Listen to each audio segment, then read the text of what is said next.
I've always been interested, like the role of a pastor is an interesting role. There's certainly some teaching and preaching and counseling and components that go into it, but also early on in the process, I was a little bit surprised to kind of begin to work my way through how many other components of the job there are. You know, there's the paperwork and the budgets and the meetings and the this and the that, and I've done everything from driving buses to wrangling sheep, actually. And so in all of that time, you just kind of learn that there's this moving ability to find places where you're going to get involved and where you're going to do the work that is needed to be done. And so in that, a few years ago, I was working at a church staff where we had a children's program that included playing basketball for little kids, like kindergarten through 5th grade basketball. And so in this, we had a whole bunch of teams from the community that sign up, they play basketball, and they recruited adults from within the church to coach these kids. Well, if you were coaching a kindergarten team, you didn't really need to know much about basketball. You just hoped that the kids learned how to hold the ball, maybe dribble once or twice before they traveled and ran and shot an air ball and then went back down the other way and did the same thing, right? So that was probably what I would have been equipped to help with. However, when we signed all the teams up and got ready to go, the children's director at our church came to me and said, "Hey, we're short a coach. Would you be willing to coach?" And I said, "Absolutely. That'd be fine. I'd be willing to coach. What grade am I going to coach?" She said, "Well, you coach the oldest kids, the 5th graders."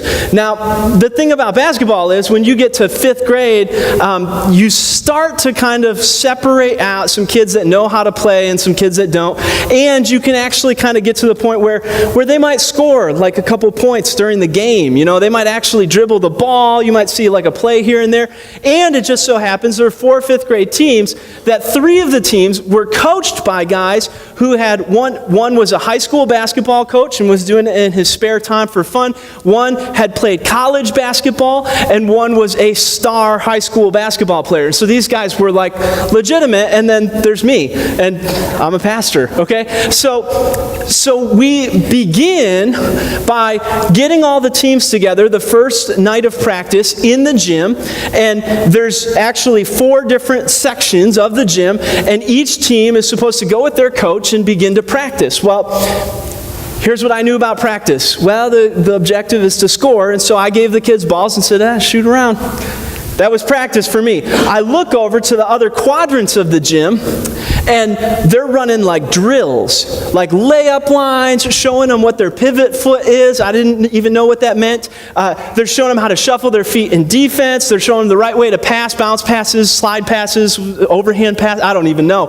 But in this, I'm starting to kind of feel inadequate as a coach, going, boy, you know, and not only that, but it's 5th grade, and so it's kind of that stage where most of the parents don't just drop their kids off, but even at practice are standing there watching, and they can tell what's happening here, right? They got 3 coaches, and then they got the guy that was left over, and that's who their kid ended up with. And so they're kind of like, what's going on? And the other thing you ought to know about me is, though I don't know much about basketball, I do know a lot about competing, and I'm pretty competitive, and I'm a pretty sore loser. And it just so happens that I'm an even more sore winner. And so what tended to be the case was in this, I got to feel like I'm pretty inadequate in this whole thing. And so we practiced 2 or 3 times before the first game.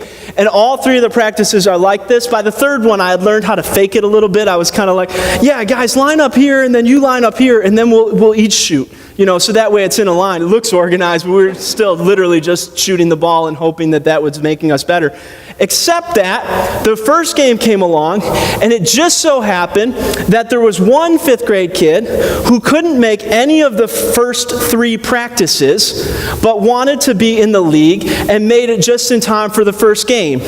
And it just so happened that kid got dumped on our team. And it just so happened that they probably should have checked that kid's birth certificate, because he was like 6'3" and made every shot. I mean, unbelievable. So we go out in the first game, and there's there's the coach on the other side, and his team, which is lined up, they come in, they're running like certain drills and sprints at the beginning, and they like are ready to go. And here's my team. I'm like, do you guys got a juice box, or what are we doing here, And we lace up our shoes, the game starts, and Ringer Kid, who I hadn't even seen before, scores 26 points in the first game, and we win by a landslide.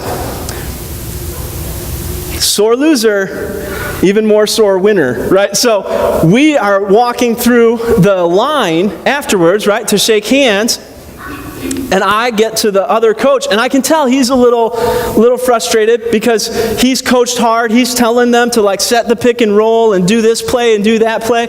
My coaching was, keep at it, guys. Pass it to that kid, right? So in this, we begin to walk through, and I smile, and I shake this guy's hand, and I said, not what you expect, was it? So it was, we knew each other enough that I got away with that comment, but I remember thinking, sometimes what makes us love interactions like that is March Madness this time of year going on. Some of the reasons that draw us to competitions like that, and that kind of taste for or desire to see the little guy win or the upset or the thing that we wouldn't see coming, is because we love, in some ways, the unexpected.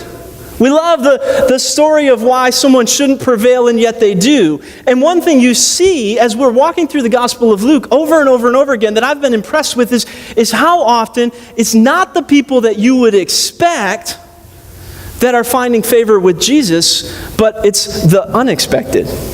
We're going to spend our fourth week looking at interactions in Luke chapter 7, which is a repeated list of interactions about Jesus connecting with the people that you wouldn't expect him to get along with, and in turn, kind of having some resistance with the people that you would most expect him to get along with. So the religious crowd, the people that seem like they had it all together, tend to find a great deal of resistance and animosity towards Jesus, while the people that you would never expect to get along with Jesus seem to find a great deal of grace and forgiveness and favor. The chapter 7 begins a few weeks ago. We looked at a centurion. That's a Gentile guy. That's a Roman soldier. That's someone who would have been oppressing Jews. And yet in this, the Bible tells us the only time in a positive light in the entire gospel accounts that Jesus marvels at his faith, that he's impressed by the faith of one who the whole of the Jewish community would have looked at and said, not this guy. This is a Gentile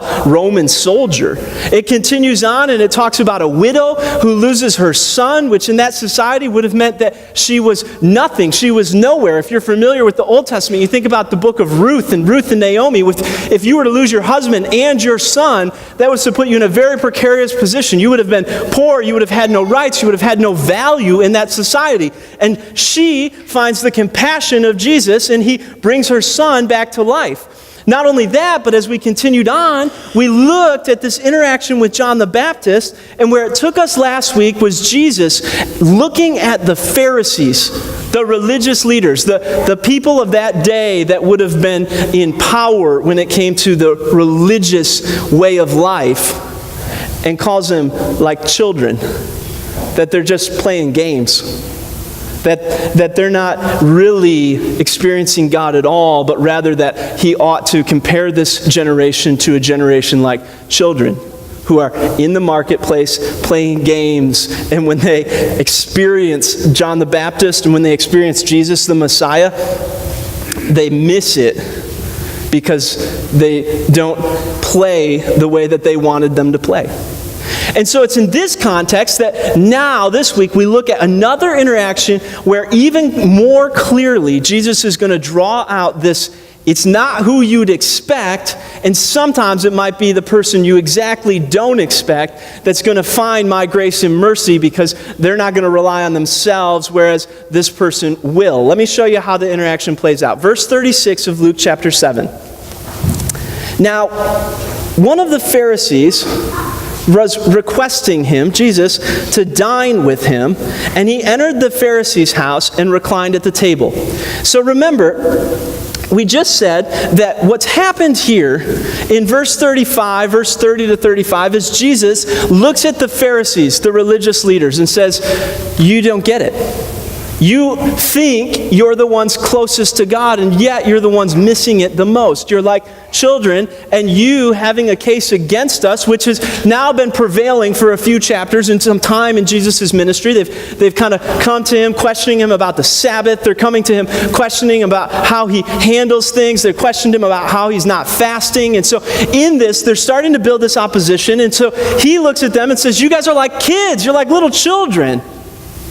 And the very next verse says, a Pharisee says, come dine with me at my house. Now, we're going to find out later in the scripture here that this was probably a feast, a public Sabbath day kind of feast, where in that culture that meant on certain times you could ask a teacher or somebody prominent to come dine at your table, recline at your table with you, and the community was given an open door. They could come in. It was kind of a dinner and a show, and you could stand along the outer walls and witness how this rabbi was speaking and teaching the people. And so in this Pharisee, we find out his name is Simon, invites Jesus to come. This is not a cordial invite. Rather, this is the Pharisees, the religious leaders, hostile to Jesus, trying to build a case against him.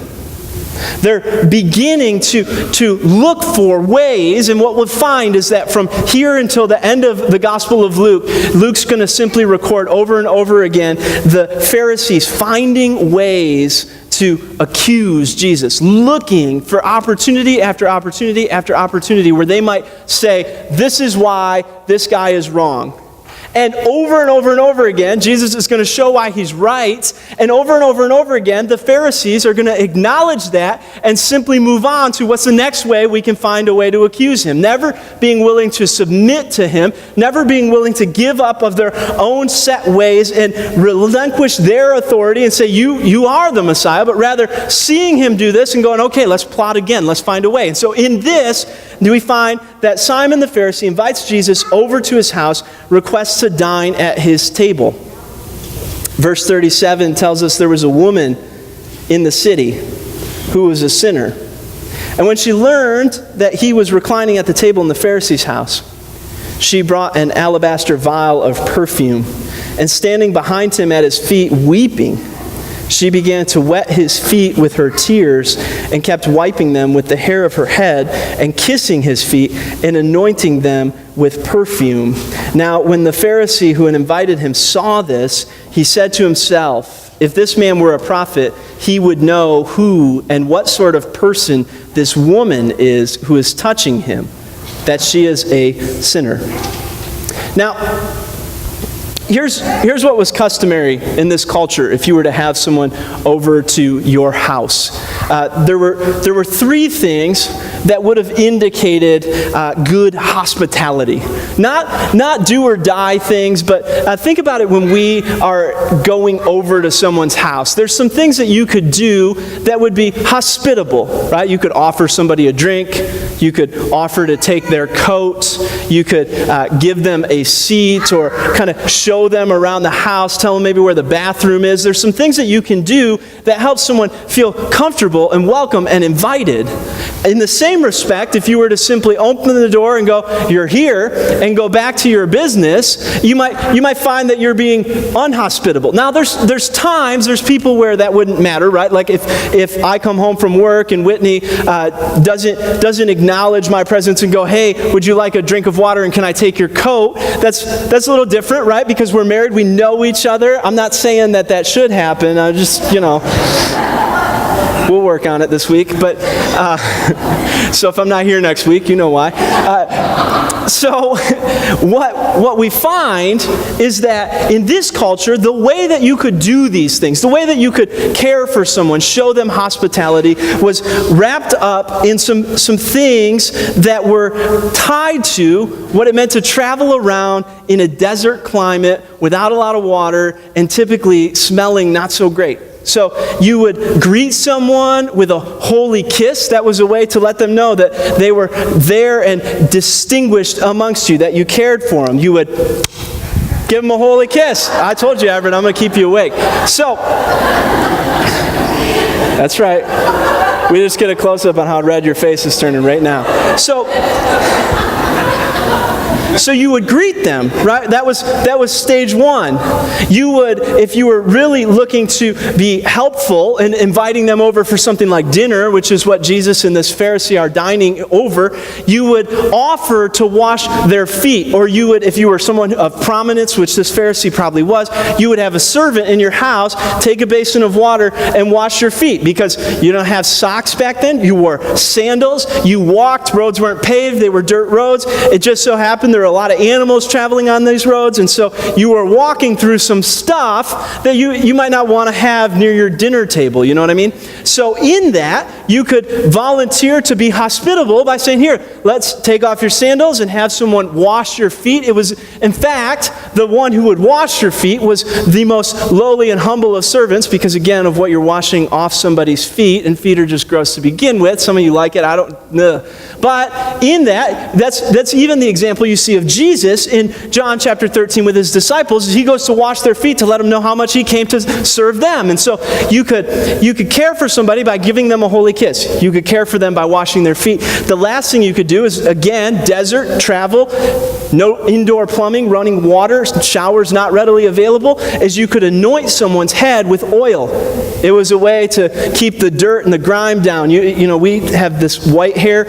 There's a different type of hair in Jewish cultures that's curly and thick and matted, and so oil was a way to kind of keep your hair in order at that time. And so it was a courteous and hospitable thing to do this. Well, it just so happens that because of the nature of this interaction, because we're not talking, Jesus, I am really interested in you, come and dine with me, but rather we're talking, Jesus, show up at my house and we'll see what happens. I'm going to quiz you. We'll find some ways where we can find you deficient. That when he arrives, Simon the Pharisee doesn't give him a holy kiss, doesn't offer to wash his feet, and doesn't anoint him with oil. He sits him down at dinner, and presumably they're debating or having some questions. He's looking for a way that he could find a problem in Jesus. And in this time, a woman shows up. The Bible doesn't tell us exactly her nature, just that she's a sinner. And that the Pharisee knew she was a sinner. That meant the nature of her sin was something vile, immoral, and public enough that she would have been recognized in that town. And she sneaks into the room, standing at the back of the room, and they reclined at the table with their feet away from the table, which is how they would have laid at that time to eat. And she begins to wet Jesus' feet with her tears. The verb there in Greek that describes her crying is actually to get wet. It was for a rainstorm. So it's not like I'm sobbing. It is uncontrollable. We don't get whether it's joy or sorrow, but that she is overcome with emotion. That in this, she begins to clean his feet with her tears. She lets her hair down, which also in that time would have been socially a taboo. Wasn't an okay thing to do. And begins to wipe his feet, clean his feet with her hair. It also tells us that she brings a vial of perfume. This would have been as expensive as anything that she owned. It was reserved in that time for burial. So they didn't embalm people then. What they would do is when they were to bury someone, they would pour a very expensive oil or perfume on them to mask the scent. And so in this was likely her burial plot. This was her cemetery plot type of deal. This was an expensive and important gesture. And so in all of this, the response of the Pharisee to see this interaction sitting across the table from Jesus is what we find in verse 39. He said to himself, not to Jesus. Note that. I always love seeing that in Scripture, that Jesus is just reading people's minds and responding to the Pharisees, and they don't seem to catch on what that might mean. But he says, if this man were a prophet, he would know who and what sort of person this woman is who is touching him, that she is a sinner. The main problem, the reoccurring, frequent problem that the Pharisees and the religious people have with Jesus is that he spends a lot of time with blatantly sinful people. Let me say it again. The main problem that the religious people had with Jesus was that he spent time with sinners. That's a really good thing for us. If Jesus didn't spend time with sinners, we'd be in bad shape, wouldn't we, church? You see, just a few verses earlier than that, they wage an accusation against Jesus and say the problem is that he is a drunkard and a sinner because that's the company he keeps. Now, the thing about this that really scares me is that as a church, not just here, but in the United States and all across the world, we kind of see this tendency to believe that being a Christian means that we need to isolate ourselves from all of the sinners in the world. We say things like, well, you don't want to keep company because you don't know how people might perceive that. Or you got to protect your witness by not associating with this person or that person. I remember being taught in high school early on and coming to know Christ, going to a youth group and saying that it was wrong and sinful to go to a movie theater because people might see you there and associate you with some negative company. I had a pastor that I knew that said he wouldn't drink an IBC root beer because it came in a brown bottle, and so someone might perceive that he's tipping one back. I drink those in my car to see if one of Reggie's guys will get me. But in that,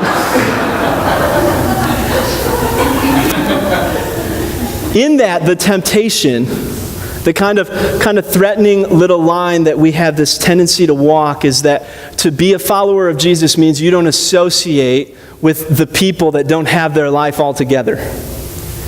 The problem with that is it's just clearly not what Jesus did.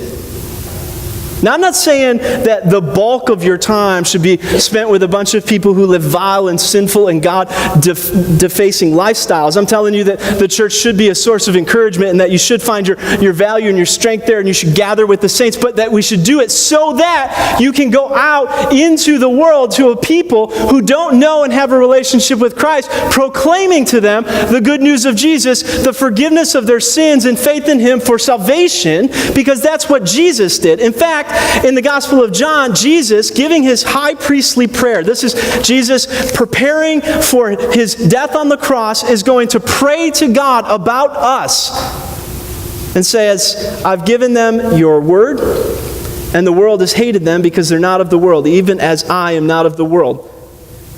I do not ask you to take them out of the world, but to keep them from the evil one. They are not of the world, even as I am not of the world. Sanctify them in truth. Your word is truth. As you sent me into the world, also I have sent them into the world.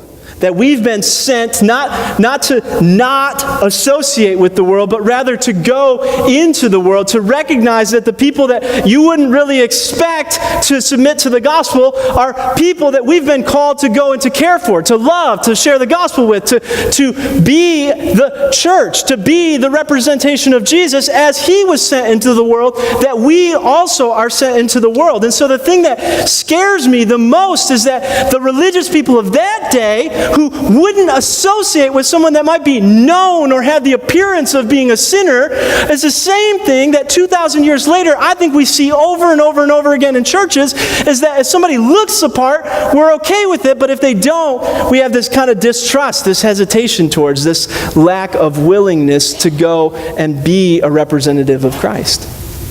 In fact, we talked about it in our Sunday school class this morning. We said that's common in the Scriptures, and it's common today that our flesh kind of turns us into these people who look at outward appearances and cast out judgments on that based on the way somebody looks or talks. Someone comes in and says the right things and looks the right way and gets greeted with grace and favor. Someone comes in disheveled and unkempt, and they get treated as a security threat. We oftentimes fall into this same trap. Oftentimes we, the church, have this tendency to kind of miss where Jesus places his emphasis. Not on the people you'd expect, but on the ones you don't. Here's why. He's going to teach this Pharisee why that might be the case. Verse 40 says, Jesus answered him, which is interesting. He answered him. Remember, he said it to himself. He didn't say it to Jesus. But Jesus replies and says, Simon, I have something to tell you. Simon replies, say it, teacher. Jesus tells him a parable. A moneylender had two debtors.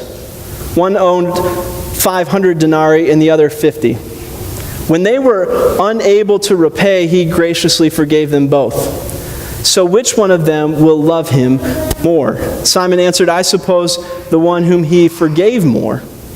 And he said to him, you have judged correctly. Turning toward the woman, he said to Simon, do you see this woman? Now this is where he's going to say what we talked about earlier. I entered your house. You gave me no water for my feet. But she has wet my feet with her tears and wiped them with her hair. You gave me no kiss, but since the time I came in, she has not ceased to kiss my feet. You did not anoint my head with oil, but she anointed my feet with perfume. For this reason I say to you, her sins, which are many, have been forgiven, for she loved much. But he who is forgiven little loves little.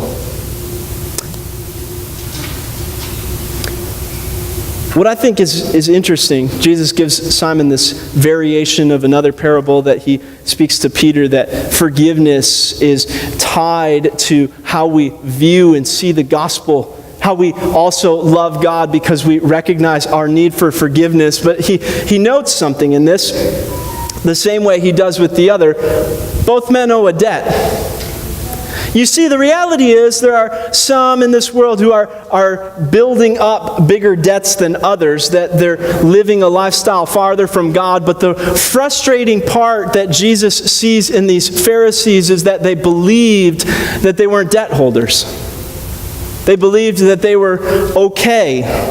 They believed that by their merit, their good works, their deeds, they could pay God back.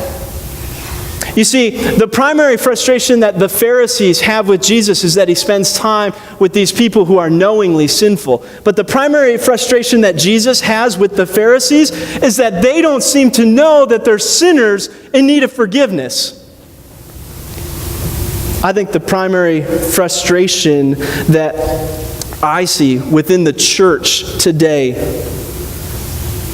is a great deal of religion, believing that it's going to make us okay, and not recognizing our own sin and need for one to forgive us of our debt.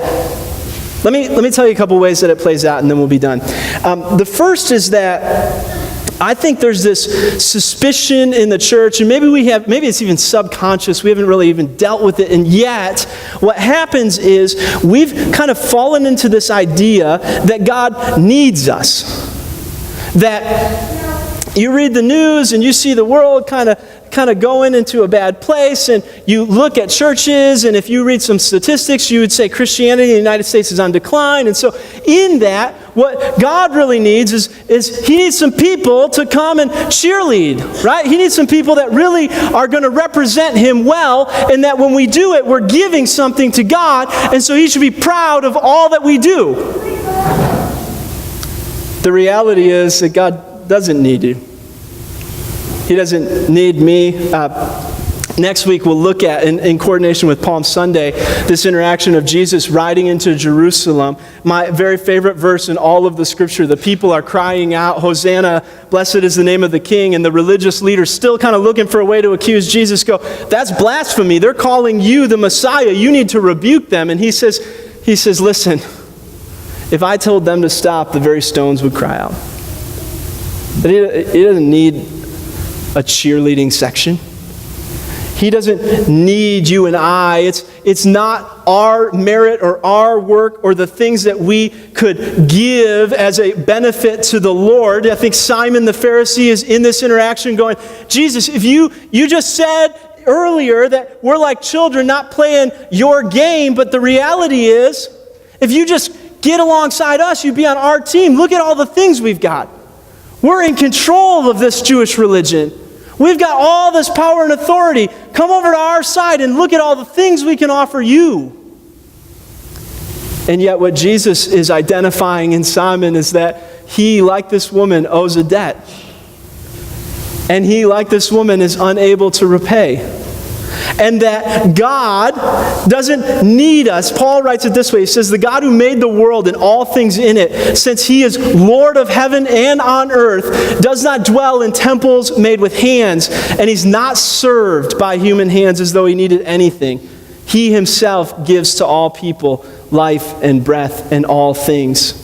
David knew it when he wrote the psalm that God said, for every beast of the forest is mine, the cattle on 1,000 hills I own. I know every bird of the mountains and everything that moves in the field is mine. If I were hungry, I would not tell you, for the world is mine and all it contains. You see, I think we kind of fall into this trap where we believe that we're really important and that God really depends on us. And the thing that you see about this woman is she recognizes in gratitude that God doesn't need her, that she needs him. That it's not about God needing us, it's about us needing God.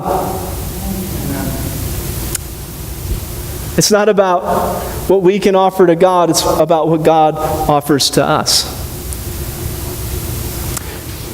And so in this, Jesus looks at Simon, which I don't know if you picked this up, but a lot of times we read this interaction and think it's about this woman. This woman is just a mere example in the interaction. Jesus is talking the whole time to Simon the Pharisee, evangelizing the whole time to Simon the Pharisee, trying to convince the whole time to wake up for Simon the Pharisee, the religious one, saying, if you just want to rely on your own self-righteousness, you're not going to get it because you owe a debt and you're unable to repay. Look at how this woman approached me versus how you've approached me. If you want to rest on yourself, you can do it, but it's not going to get you very far. A few months ago, in fact, we do this thing coming up to Christmas. I told you about this a little bit. It's our Advent calendars. And so for a month, we open up a day on a calendar each day. And inside of it is a piece of candy. And it kind of gets our kids geared up towards Christmas and kind of use that as a way to teach them about Christ. And so in this, we fill up this calendar with candy, and actually, we don't do it. My in-laws do it for us, and so there's more candy in it, and it's worse for them because they don't have to parent after the sugar is ingested, right? So they're like, just throw as much candy as fits in each day. But in this, there's also some leftover candy, which goes in the cupboard, high in the cupboard, where someone who's 6 foot tall can reach it, but kids can't, right? I don't know why that would be. But in that, there's a great deal of candy that they get each day, and there's always a great deal of candy that I'm eating every day of my life. And so a couple days into the calendar, I kind of tease Clara a little bit and go, man, that's some good candy. That's Dad's favorite kind of candy. So a couple more days go by, and she opens a day of the calendar, and she gets the same piece of candy, a Reese's Peanut Butter Cup. Now, it just so happens that in cupboard, said high cupboard, I have a bag filled with Reese's Peanut Butter Cup. Well, about half filled because it was the middle of the month. But in that bag is a bunch of Reese's Peanut Butter Cups. I don't need them. I don't need hers, and yet what she does is she comes to me and she goes, Dad, I want you to have this. I don't need it. Do you see where I'm getting at with our relationship with the independence of God? He doesn't need our offerings. He didn't need Simon's dinner. He doesn't need anything from us. But here's what I did. I said, thank you so much. I gave her a big hug. I was excited about it because I could see the heart of gratitude and love for me that existed in it. And so what I did was I took her over to the cupboard and I opened the tall cupboard and I said, I got something for you too. And I reached in and grabbed a handful of peanut butter cups and I gave them all to her. So what do you think about that? You see, when it comes to following God, it's not about Him needing your worship, but in gratitude, giving yourself to Him. And you just happen to see the way that He returns in blessing and favor and grace and mercy, amazing things in your life. Now here is the temptation of religious people in this, though. The next day, Lydia, our middle child, opens up this calendar of hers and finds a Reese's Peanut Butter Cup in it. Now, day before, she had watched and witnessed this whole interaction. So she comes to me. You know what's happening, right? Look what I got you, Dad. I go, thank you. And I eat it. I put the wrapper in the trash. I go, okay, you ready to go to bed? And she looks at me like maybe she had done something wrong, right? She's trying to do the math in her head. Wait a second. What do you mean bed? Bed right now? This is how a 4-year-old responds to this. Hey, Dad, did you forget something? No, I didn't forget. You see, here's the temptation of religion. What the day before had been an act in gratitude for me, the next day was an act of selfishness for her. She wasn't giving a piece of candy to me. She was depositing a piece of candy for her. Here's how Jesus warns the Pharisees. He says, how can you believe when you receive glory from one another and do not seek the glory that is from the one and only God? The temptation of religion is to try to do the appearance of righteous things on your own so that you might receive the selfish things you desire. The distinction between this Pharisee and this woman is one desires to worship Jesus. One desires to appeal to the grace and mercy of Jesus. One is overcome by the identity of Jesus. And the other desires to worship self.